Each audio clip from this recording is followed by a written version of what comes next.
This is an important one for me because not only do I think this is a critical topic for business, I think it's a critical topic for the stability of relationships.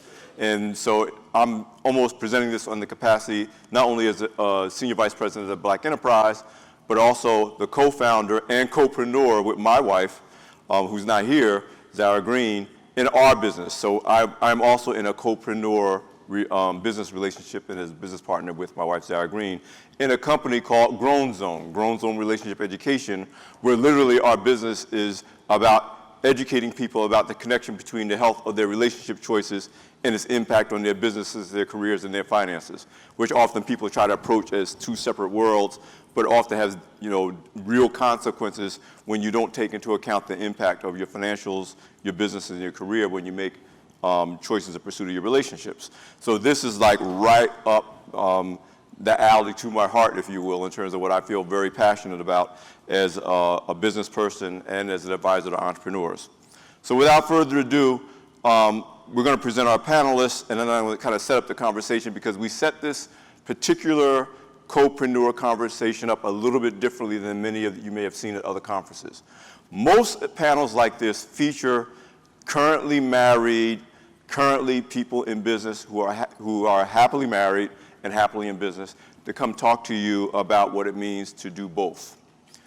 But the truth is, and I'm not going to name any name, but in many cases, sometimes because they are married and because they're currently in business, there may be things going on that they really can't talk about or they're not going to talk about in the public forum. So it doesn't mean that they're less honest and they're less helpful to you as an audience, but often it's harder to be transparent about some of the pitfalls and the challenges and the opportunities that you should be able to take advantage of. So what we did this time is we have a business partners who are entering into a marriage relationship, meaning they literally just got engaged, and then we have business partners that used to be married. They're not married anymore, but they're still successfully running a business together. So it sounds good, right? Have you ever seen a session like that before? I know I haven't. I've been in a lot of these copreneur sessions. So this is going to be a really helpful conversation to help you understand both the rewards and the challenges you need to think about when you're either going to marry your business partner or if you're going to start a business and ultimately get married. Whatever direction that comes in, there are things you need to be thinking about at both ends. So to that end, in our session from couples to copreneurs, let me first bring to the stage Devon and Lizzie Morris. And they are co-owners. Please give them a round of applause. Of Bearded Eagle Training and Consulting. They once were married. They're no longer, but they are in business together. And actually, we need to bring you guys back because I had to do a whole lot of education of myself about their business, which I want you to spend a little time talking about, which is agile planning. Which I was like, what is that? Does that mean you're going to do somersaults on the stage? Or, and so that, them as African Americans in that space alone makes them pioneers and groundbreaking people. So we definitely want to have you guys back for other conferences for that reason, because I know there's a lot you can teach. Awesome. The second couple, and I'll be open and transparent, they're like family to me. Tariq Walker is literally like a little brother to me. We love, a former executive at Black Enterprise, a former editor, technology, our first real technology editor at Black Enterprise, and his beloved Melinda Williams, who you may know from Soul Food and a whole bunch of other great acting roles. To me, one of the best actors, not actresses, actors of her generation. And they just got engaged.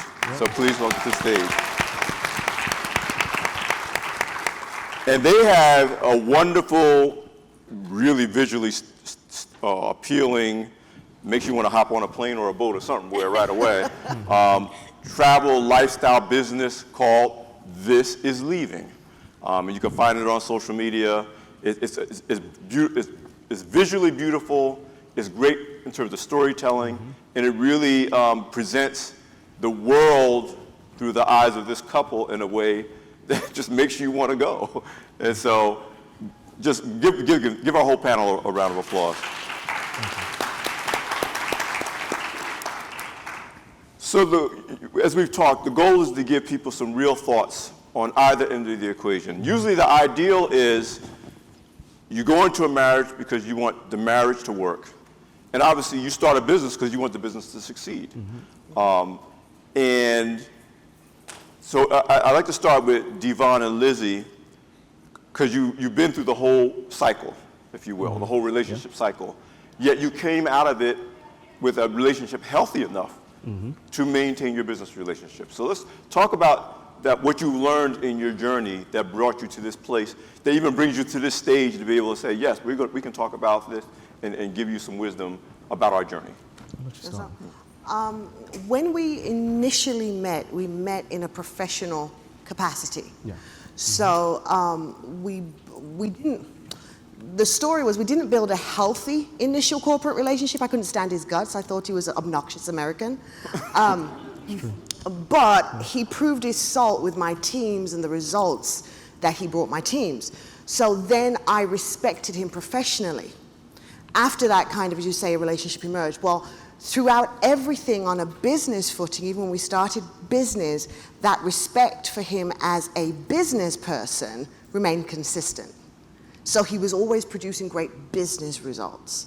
As a result of that, doing business together was a no-brainer, so to speak. Do you want to go ahead and add? Well, if you add to that, we created a family, and that family doesn't go away because the marriage dissolves. So our goals, our core values, everything about us that brought us to being married has not changed. So we built a strong business.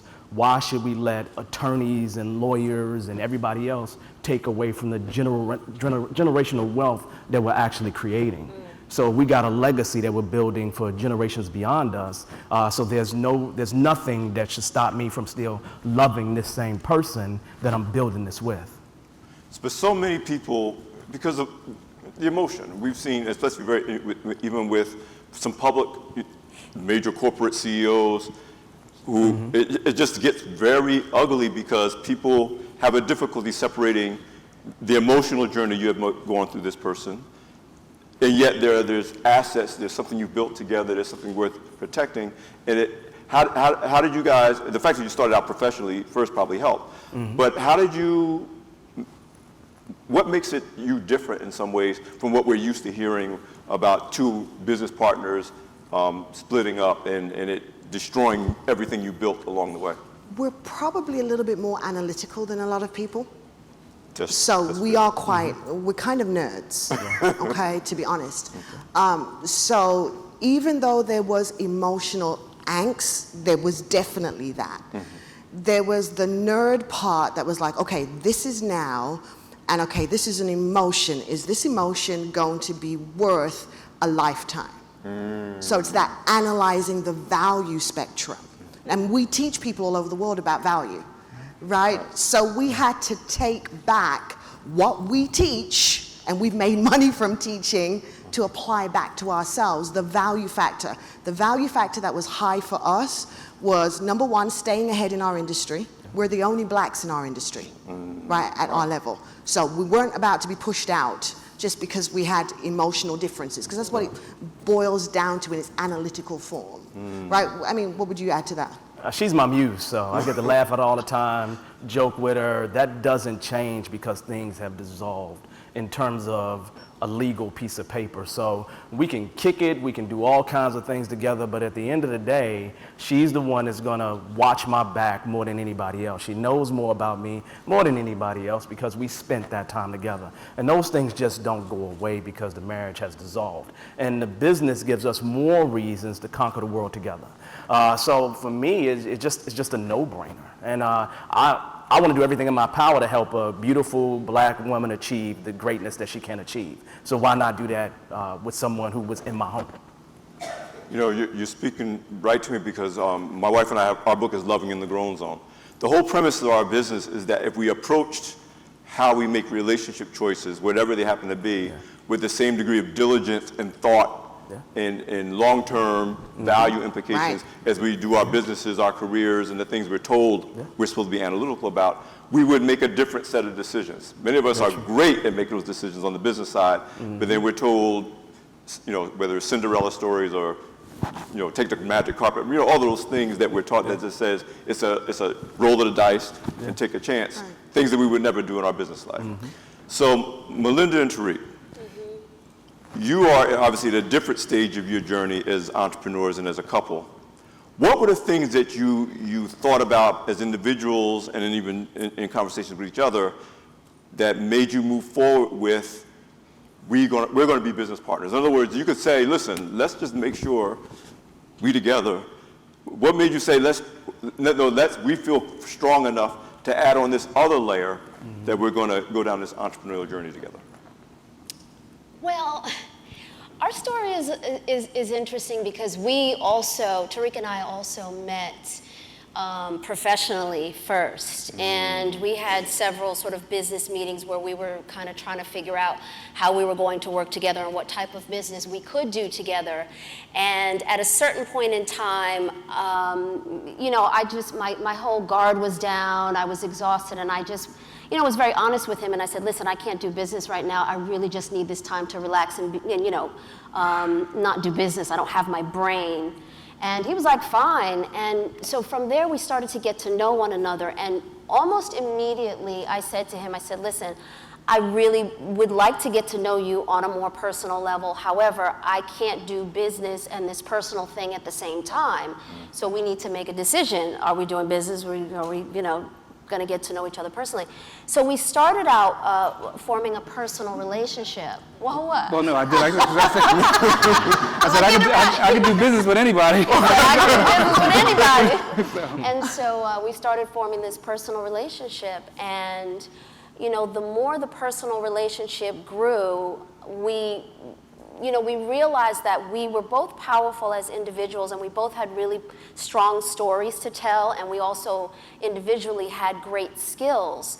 Somewhere into the relationship, a good 5 years almost into the relationship is when we decided, let's pool our resources, let's put our know-how and our experience together, and let's figure out how to, tell the stories that we've, amassed together and individually, and that's kind of how it started for us. Yeah, and we also wanted to, we realized we wanted to create legacy. We wanted to create something out of our relationship, out of our skills, as Melinda mentioned, that could, be fruitful for us, be fruitful for generations, be fruitful for, our community, be fruitful for the community at large. And that was something that was important to us as well. And I, throughout our relationship, have been constantly impressed with the skills that Melinda has, with her broad range of skill sets, with her integrity, and I trust her.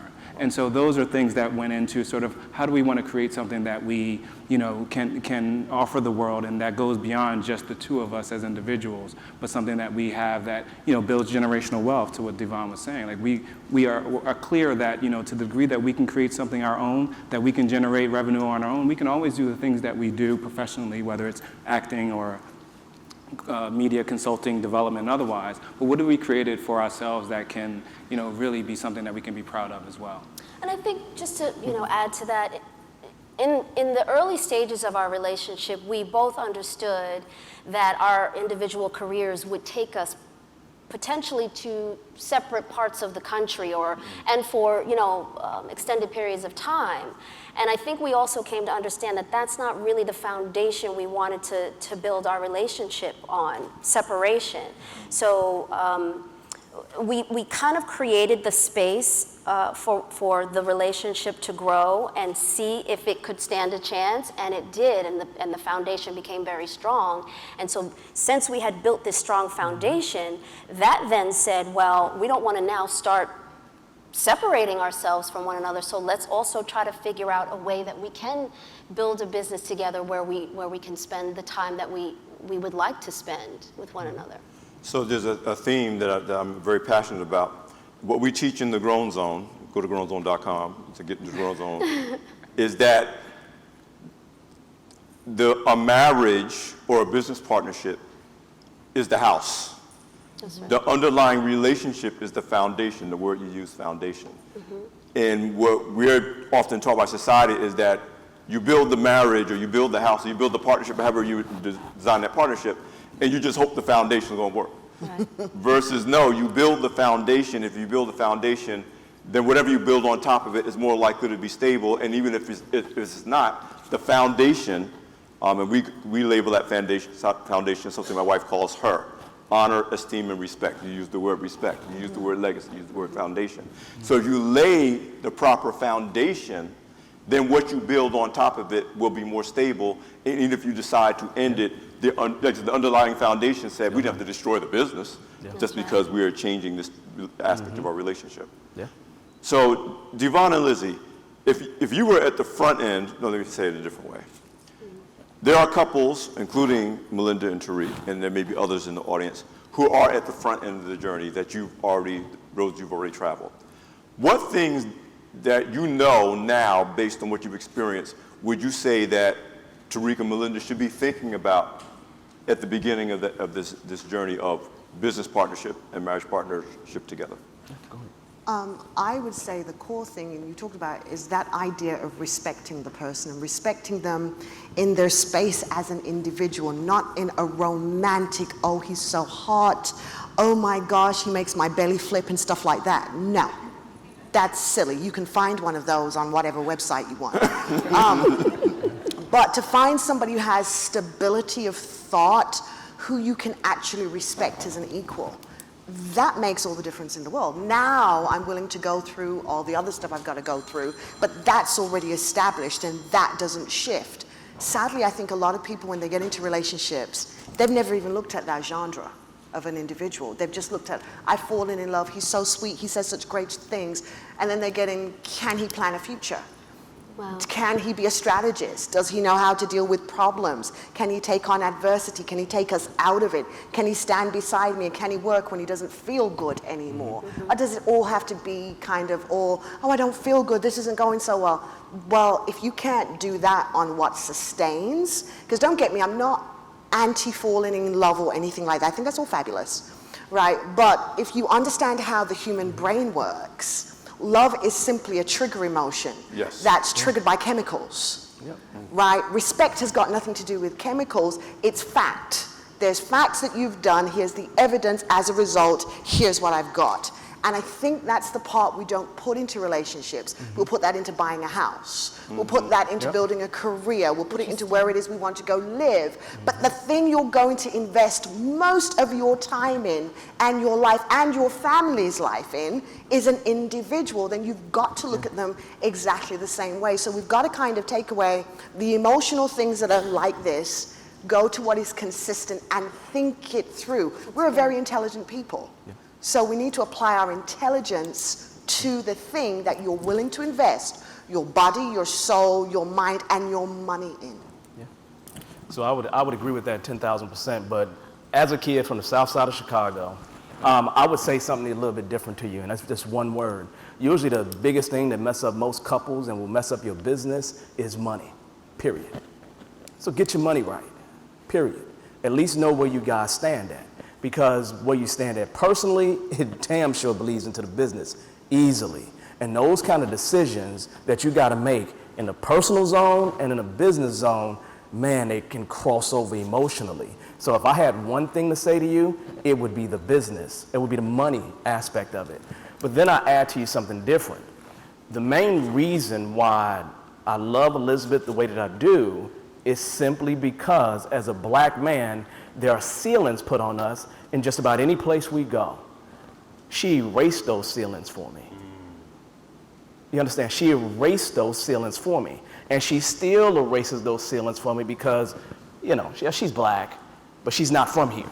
So she don't have the same experience as someone who has that past slave, being in America kind of culture. She's different, and they have societal type issues, not the same type of racism and other things that have held us back or laws historically. So when I say, hey, but this thing could happen, she just like, whatever, I don't see that as a ceiling.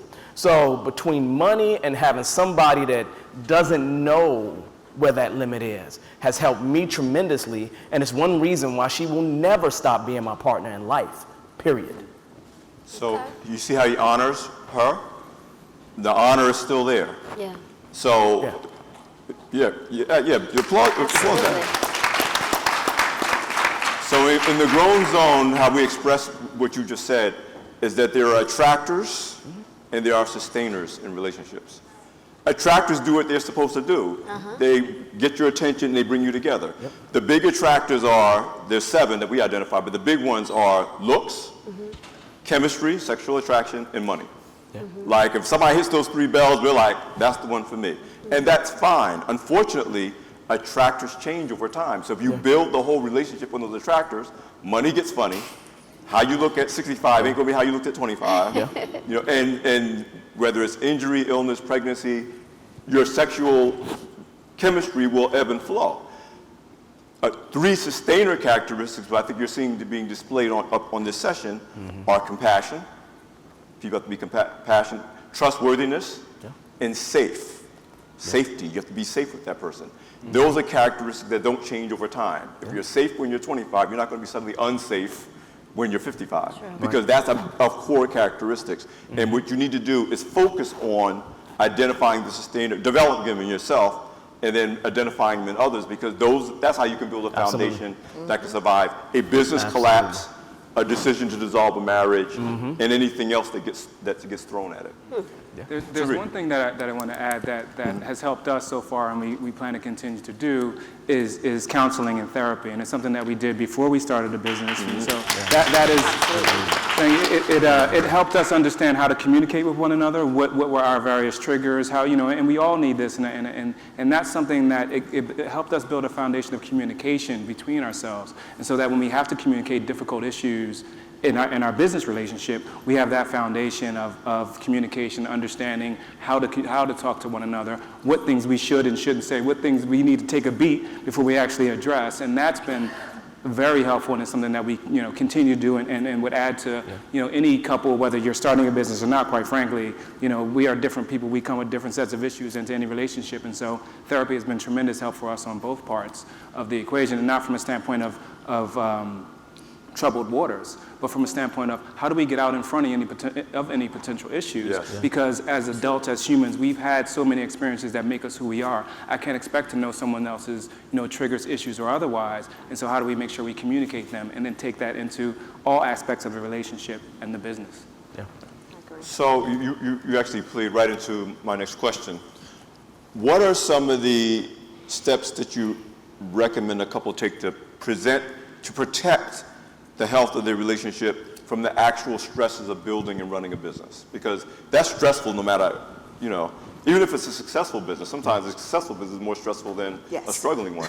So what are some of the things that you think about, and I'm posing this to everyone, to protect the business from the marriage and to protect the marriage from the business? I would go back and piggyback on what Tariq said about therapy and self-care. If you have a car, you always take your car to get serviced. Right? I mean, you have to do that, right? If you want it to last. But we don't do that with ourselves. Amen. So there is a necessity to learn your thinking. How you, forget everybody else, but how do you think? How do you process? What triggers you? So then you can take accountability for yourself, regardless of what everybody else is doing. A lot of times in marriages, and I've been here myself, so I'm talking from personal experience, I would say, well, he did this to me, and well, it's his fault, and da-da-da, and I got into that thing. And when I started taking care of myself, mentally understanding me, working on me as an individual, learning my background, what's affected me, why I act this way, why I perceive that, I could then just make conscious decisions on my own for my actions, regardless of what he was doing. So when we got to the point of, he's like, okay, I don't think this is going to work as a marriage anymore. Let's get divorced. I said, are you sure this is what you want to do? Okay, cool. How are we going to make this work? Because I had been spending time working on me. If I hadn't, I couldn't do that, and the business would have fallen apart. Right? But I was fine because I'd already started investing in me in self-care. So now that is not just a one-off thing, it's something I consistently do. So I have a life coach, and as a result of that, I became even a life coach myself, right? So I understand how my brain works. So I know when I'm about to walk into a trigger. I can call myself out. To even my staff, I can say, look, guys, I know I have a bias, and this is going to trigger me. So because I know that, I'm not going to comment on this right now. Let me go away and process, and I'll come back to you. So I can be very intentional about everything that I do, but I wouldn't have been able to do that if I hadn't started therapy, self-care, and understanding how I work.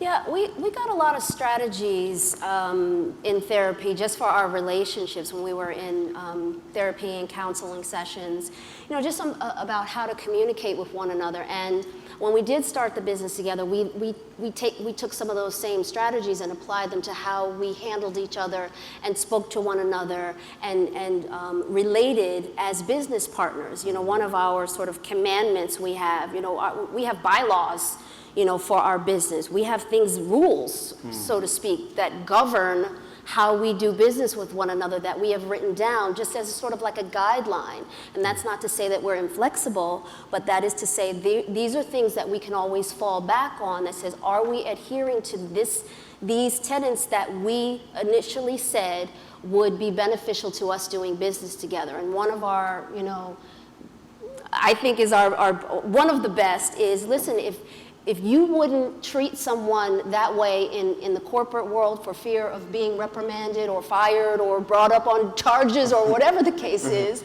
don't do it to your partner. Don't speak to him or her a certain way. Let's do business with one another the way we would do business, because a lot of times we treat total strangers with more respect than we do our own partners. We speak to them, with greater care. And, in our house, that's one of our main rules. If you wouldn't speak to someone out in the street like that, or someone who you want to like you or want to give you a raise or whatever the case is, then let's not do it to one another. See, the same rules of engagement, again, that you employed professionally, if you employ it in your personal relationship, like you said, you're bringing the respect that you would bring a customer or a client or a partner you weren't married to. And the point I want to make is that it underscores that I'm saying again that the same principles that apply to successful business relationships apply to all relationships. Right. You were about to say.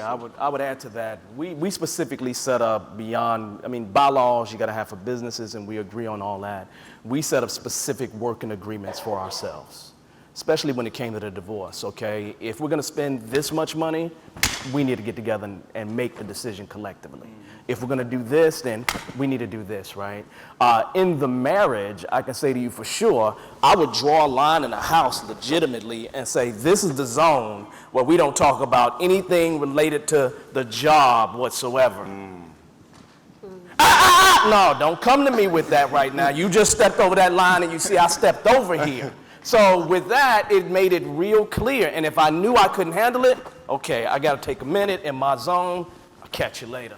So for us, we would set up rules that way that made very good sense, but sometimes it was just very physical. It was this, it was this. She knows, she still knows those things. This is also refreshing. This is also refreshing because most of the time what people say is, well, we're in love. What could go wrong? No. Oh, we're in love. We don't need rules. I love you. And that's a recipe for disaster. Even if you weren't in business together, it's a recipe for disaster.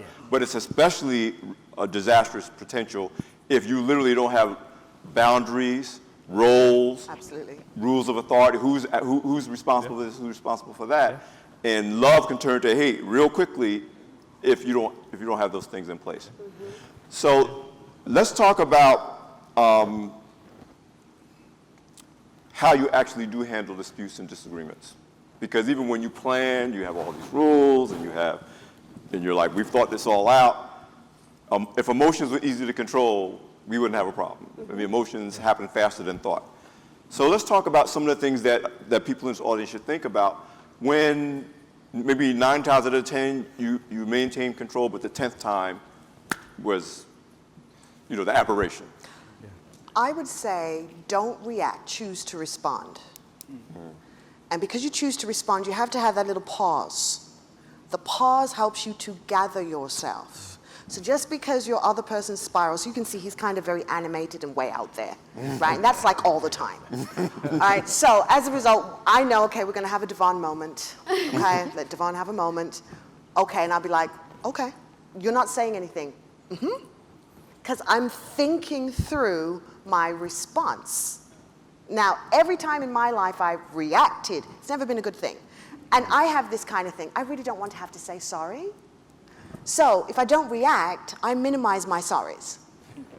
just kind of simple things. So that's one of the things that I do. The good thing is that if she comes to me wrong, I just go south side of Chicago on her and she backs down. It's just one of those things where you can get real ghetto real quick, and being British, you got to be proper and everything else, so it just doesn't work out that way. So she was talking about 2 points of control. There's that initial reaction, and then there's the controlled thing that you can do after. And a lot of times we definitely do that with each other. And the thing that drives a lot of decisions for us is going to be data and the fact that we trust each other. But data is probably the biggest factor.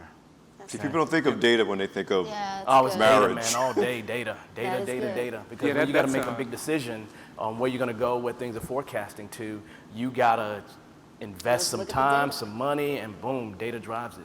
Yeah, for sure. Yeah, that's one of the ways we've in our commandments in terms of how we resolve disputes. We're, both smart, principled individuals. We can come to different ideas about what we should do, or anyone can. And so what we will do is, write down the pros and cons. This is why I want to do it. This is why you want to do it. And which of those make the best sense for the business? And typically you'll come up with something that makes sense. And the corollary to that is no one can always be right. So you've got to give sometimes, even when you're that is a part of sort of understanding what the pros and cons are, because anybody can get into a circumstance where it's like, well, my pros are, better than your cons, and your cons are better than my pros, and that won't, really get you to a place where you can resolve the issue. You have to realize that there is give and take in any manner of relationship, and I think those are the things that we put into our commandments and try to make sure that we enact when we do enter those sort But of. I now appreciate having another point of view, which will be now, well, we could just go look at the data. Now, if we still are at an impasse, Right, we can then go come to to the data. I like it. Thank you. Absolutely. Not to mention, to add to that, in terms of towards our industry, we teach businesses how to change and grow and do things that they're supposed to do, right? One of the things that we do within our business that has helped us over the years that we've had it is we do minimally viable tests, okay? If you have an idea, what's the minimal amount of effort, money, resources that you can dedicate to that to see what the answer could potentially be, to see what the response is going to be from the customer, right? There's a book out there called Lean Startup. Yes. That if you haven't read it, you should read it, because this is what most organizations do to you to get exciters and performers in front of you to get you to buy. But those minimally viable tests, you will see we run those things all the time within our business, and then that drives a lot of the data. Interesting. Okay. So I want you guys to start lining up for Q&A. And I've been saying it all day. It's Q&A, not what happened was an A, not my business plan is A, not can you introduce me to your brother an A. Because some people are looking for love, and they figure you guys know where to find it. But as people are lining up for questions, I want to share one of me and Zara's rules. And it gets to, again, another relationship sustainer. We have a no punishment rule, meaning you're right. Everybody in this equation is going to be wrong sometimes.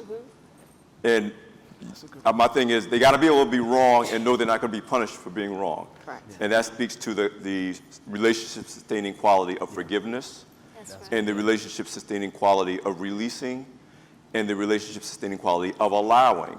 That you're not less important to me because I was right and you was wrong. In fact, 3 words that never come out of my mouth in general, but certainly at home, I never say I told you so. No. I never say it, no matter how wrong one of us was and how right the other one was. I never say that because that's an act of punishment. It's not a consequence, it's a punishment. So talk about what happens when somebody is quote unquote wrong. They came at you the wrong way. They were wrong on a decision, and your capacity to negotiate that so it doesn't poison interactions, whether it's business interactions or marriage relationship interaction, beyond that. We have a thing, which again is an industry thing that comes with fail fast, fail often. Coming back to the minimal viable test. So when something goes wrong, we're okay with it. We'll do a retrospective. Yep. Right? Okay. How could we improve it? How could we have innovated that?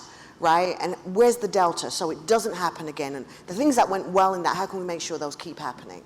So we do those individually as people on a very regular basis, and we do it in our business relationship all the time. and it helps us to make things better, right? Yes, it's almost like there's a book called The One Thing. What's the one thing that we could have done to erase the situation, have made the situation better? And if we can come up with that one thing, and sometimes just focus a couple of hours on it, it becomes something easy to solve, especially when we have data. So it's an amazing thing. So, but that just takes a lot of trust and confidence and talking with each other. Well, I mean, the one time I was wrong. It's so memorable. Right, It's so rare. But I speak for myself. What helps me through the times that are wrong, because you're right about feeling like you're going to be punished for being wrong, and so knowing that I won't be punished for being wrong. That's an opportunity to grow and learn, and also acknowledging for me that I was wrong, that I did make a mistake. It helps to take some of the pressure off of myself. And knowing that my partner is understanding and can communicate in ways that are helpful to me. So for me, it's internal, right? Because I hate being wrong. I don't like it. I'll put all types of pressure on myself. I got to do a thing. I'm going to try to not be wrong as long as I can. And so releasing some of that pressure off myself, knowing that I have a partner who understands and respects. You and I have the same thing. Yeah. So that's, for me, I have to deal with that internally. And then, Melinda obviously can tell you how she deals with me being wrong that time. But but that's for me. I find that that's helpful because then I don't have resentment toward her for me being wrong, which is crazy. But again, counseling, therapy, you got to know who you are, and so that's what I understand about myself, that I have to release that and acknowledge it to my partner. Say, look, I was wrong about that. Here's and not necessarily offering an explanation if not as necessary. I was wrong, but the thing that she don't want to hear that. Listen, wrong is going to happen.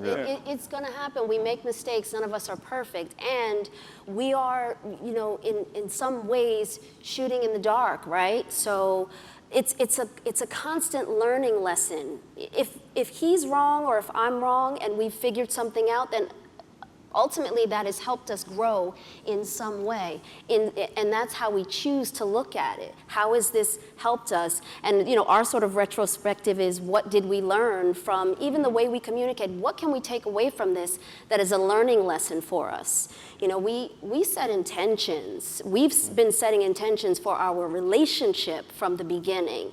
So we brought that practice into our business, where we sit down and talk about, even before we come in this room, what do we want from this? What do we want as a couple? What do we want as individuals? So, and again, I think that kind of leaves us open to, right, wrong. I don't know that we want to lean on those two words, the extreme of those two words, but what are we going to learn from this, and how can we grow and get better from those lessons? Yeah, I'm really a big believer, and I've shared this on social media, this idea that what we call wrong is really an unexpected consequence that we didn't like.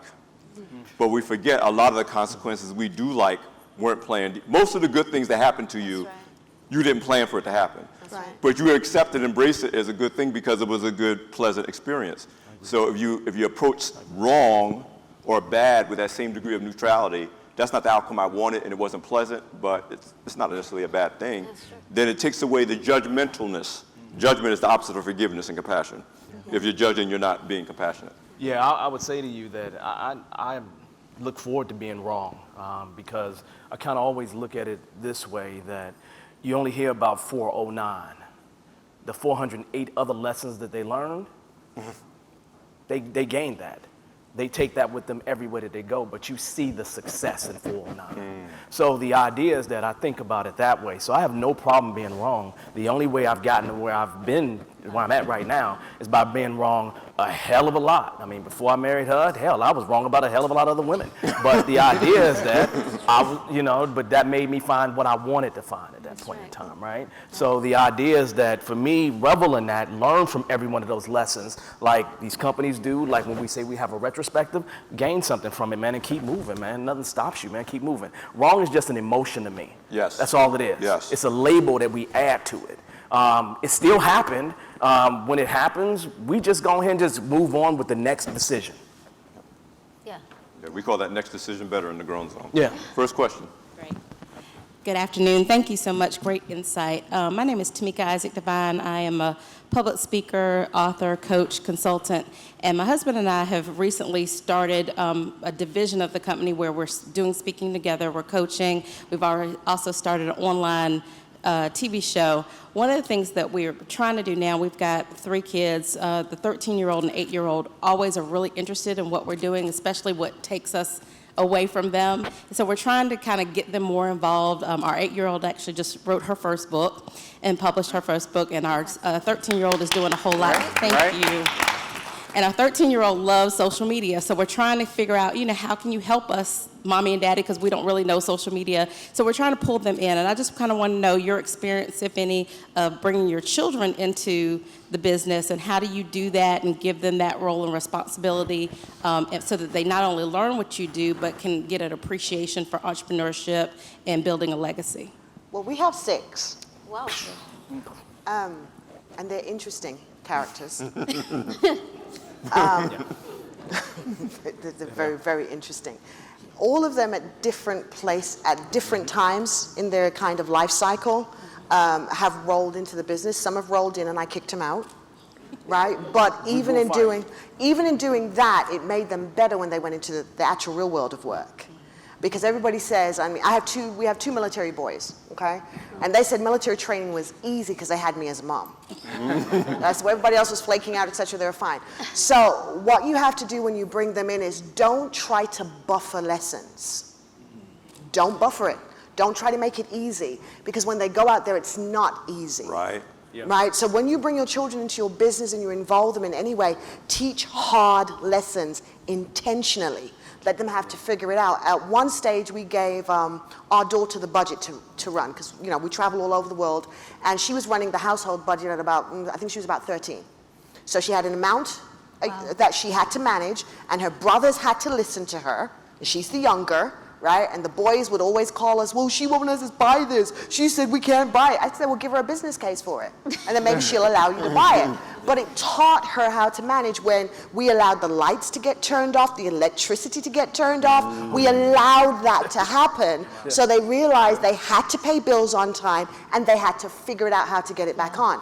Now, it wasn't because obviously we couldn't pay the bills. This is not the issue. The issue was for them to learn in a safe environment, so when they go out into the real world, they don't fall flat on their face. So you have to build your children for tomorrow, not just for today.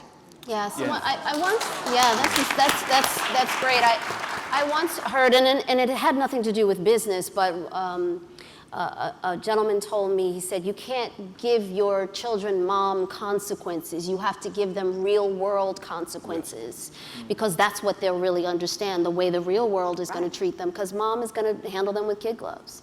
So that's good. Yeah, I would add to that we incorporate them into the business.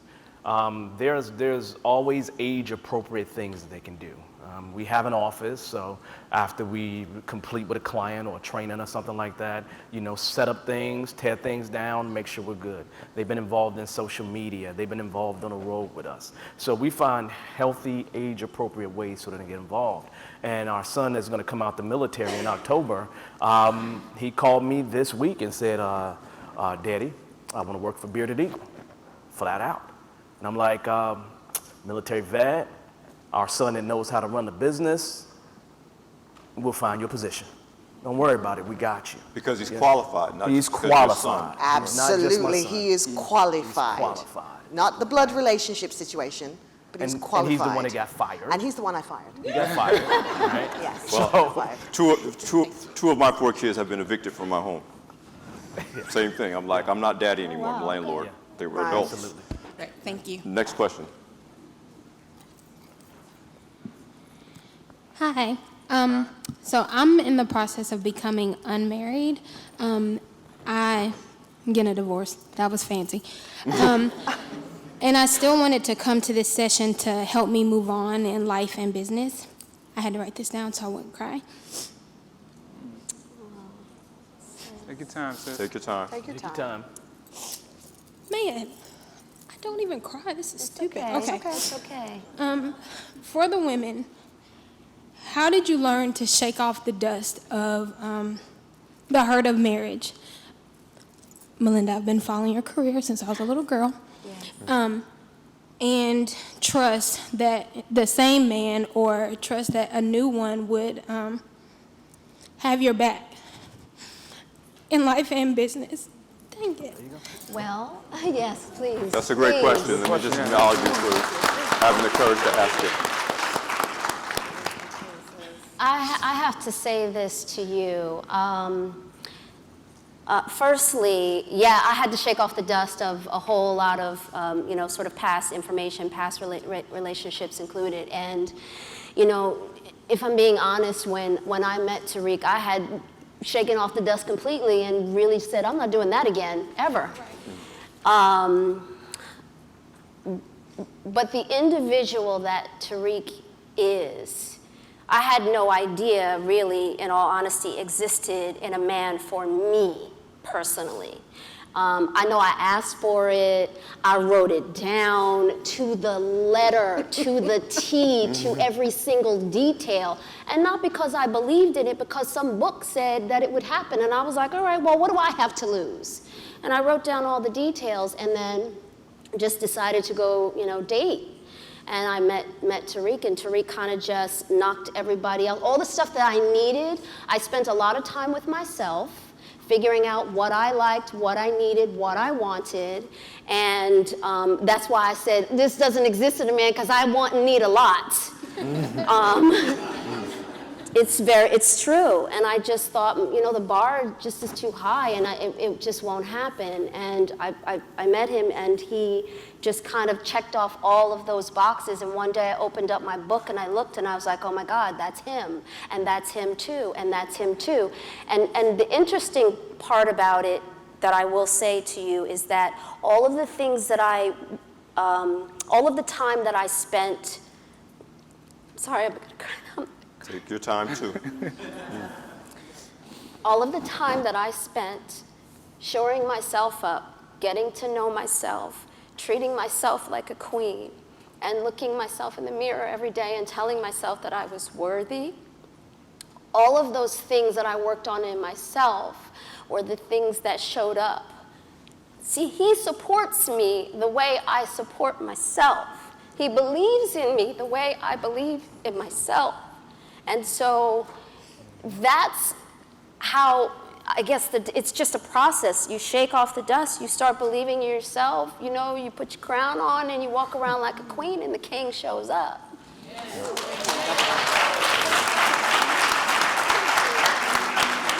We're only going to have time for, I'm going to make that the last question because we are running out of time. May I say one? May I add one thing?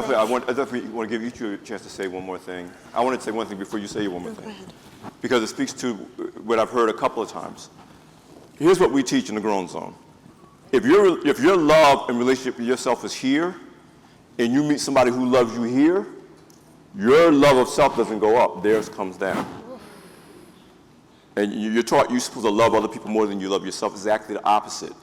The stronger your love is for yourself, the more uncompromising you are about what you need and what you want, and how honest you need to be about what it is you really want and need, and that you have a right to want and need what you want and need, and you stick with that, then there are people who are going to not meet that standard, and you don't even see them anymore. And then there's going to be the few that meet that standard. But unfortunately, especially with sisters, they're taught, no, you got to lower to create more candidates. And I say, if you were hiring for a CEO, you wouldn't do that. No. You wouldn't say, to get more candidates for the CEO position, I'm going to lower the qualifications. No, you accept the fact that there ain't but so many people that can be the CEO. So you're not going to get a lot of qualified candidates, but you don't want all of them. You want the right one. So I mean, if I don't leave you with anything but that, you need to just stick with loving yourself so much that if the candidate doesn't show up, you're already providing for yourself what you need. And then if the candidate does show up, they're adding to what you built. They're not trying to fulfill a void that you've been waiting all your life for somebody to fill. That's true. All right. Listen, please, let me let everybody here, because I'm the moderator, I'm not a panelist, have the last word. The one thing I would say to you in shaking off the dust, it's not going to be an overnight situation. No. It's going to be a journey. And one of the things you have to do, first of all, is forgive yourself, because there's still things inside that are saying, if I had done this, if I had done this, if I had done this, oh, I should have done this. So here's what you have to remind yourself. Every step is neither bad nor good. It's just a step. So what you once called regrets are steps to who you're about to become. Yes. So if you don't have these steps, you can't be the next version of who you're supposed to be. And your life has still such a length of a journey to complete. So life is an empirical process, meaning you learn with every step you make. So there's a better version of you moving forward, and there's a better person to meet you when you hit that step. That's true. So forgive you, understand you're gonna cry, right?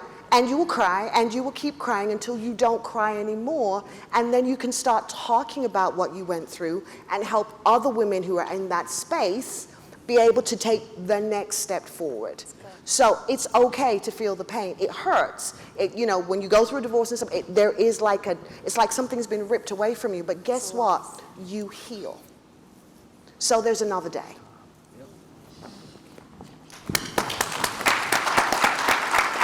Anyone? Last words?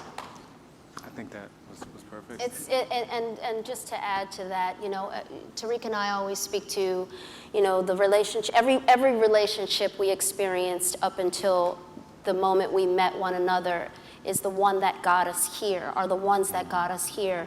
And if I had to go through all those crazy things again to get me here, I would. Because she's right. They fortified me, they qualified me, you know, they got me to be a better person for him.